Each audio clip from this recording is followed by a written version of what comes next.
Hey guys, welcome back to Trade with Jen. This is Jen, guys. Today's video, I'm actually going to be showcasing a artificial intelligence powered software that I've been working with for the past 5, 6 years now. I've been showcasing the software every other Monday, more so, and occasionally when holidays do come around, I do it every Monday. Because it is on a Monday and it's literally at a 1 p.m. Eastern Standard. I get it. Not everybody's able to make it to my call, and that's okay. 5, 6 years, I've been fitting everybody else in between my scheduling of my students that I'm having one-on-ones with. But because I recently had a baby, it's time consuming.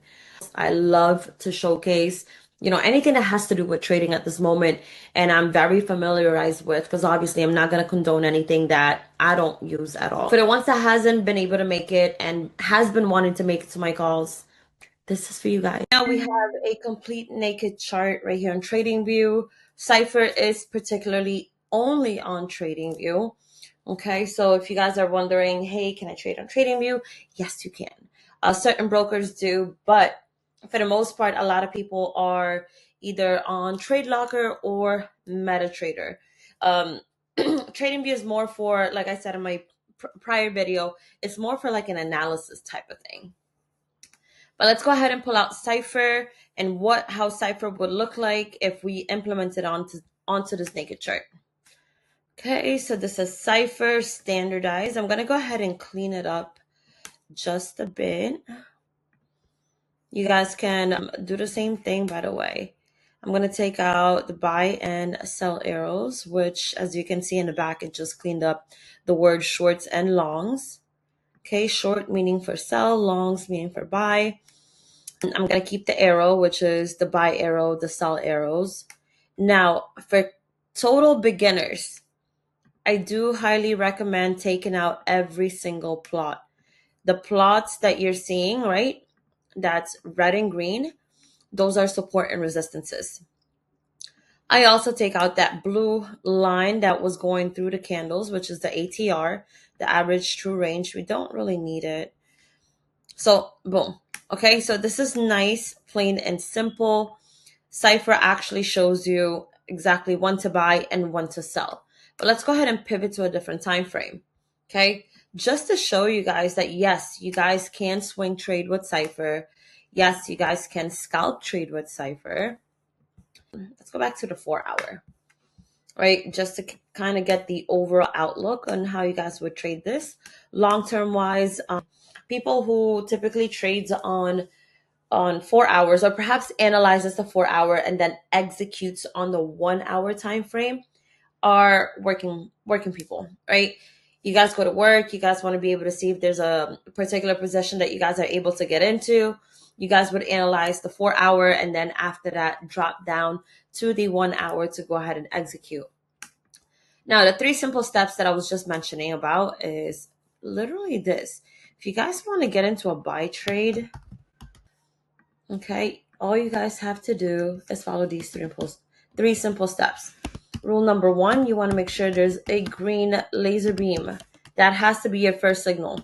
Second, you guys want to make sure that the candlesticks are above that midline that's interchanging. As you can see, the midline right over here interchanges from red, green, but notice how when it is on a downtrend, it does turn red. And whenever it starts going onto an uptrend, it does alter to a green line. That midline is actually called the moving average. Okay, it is a particular moving average, guys, but needless to say, it's an overall moving average line. And rule number 3, you want to make sure that the moving average is green. Okay, right over here. Why would I get into those? Because it fell under the 3 rules that it's supposed to abide by. Candlestick right here has to be above the moving average. As we can see, it is respecting it. And then third, the moving average is definitely green. So if we were to get into a sell trade, a red laser beam, the moment you see that red laser beam, again, This red laser beam is all the way up there. Does not mean get into that at all, right? Because in order for you guys to actually get into a sell, you would want for the candlestick to be below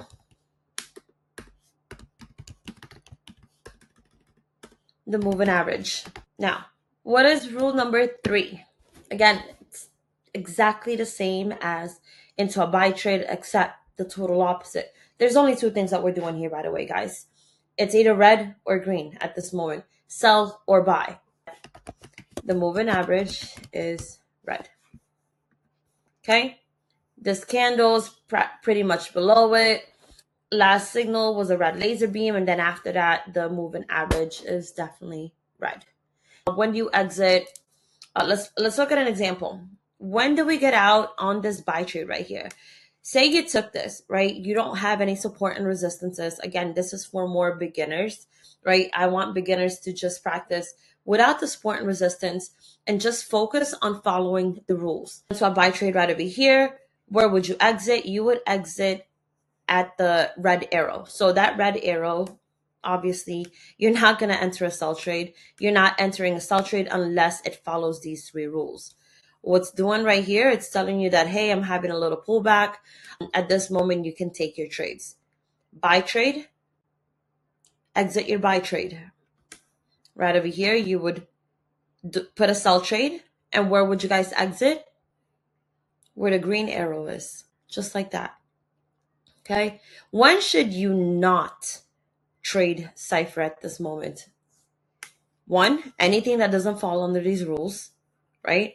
Or 2, if the market is consolidating. But how do you know when the market's consolidating? That's when the candles are just pretty much just sitting on top of it, okay? Not above, but sitting on top. If you guys like this more so, let me know. And I'll be more than happy to break it down a little bit more on how you guys can utilize this with support and resistances. Oh, I did say that it works on other pairs. So this currently, guys, we're looking at it at a gold pair. This is the GJ, Great Britain Pound versus Japanese Yen, which is the Forex pairs. We can also do US 30, right? US 30 is an indices, so it works on indices. It works on metals, it works on Forex, and it also works on crypto. This is, okay?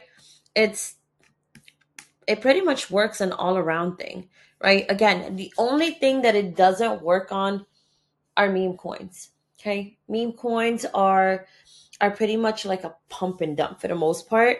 It's not really moving based on data. It's moving based on hype, if that makes sense, right? Everything else right here, whereas meme coins, which I also call shit coins, falsely give.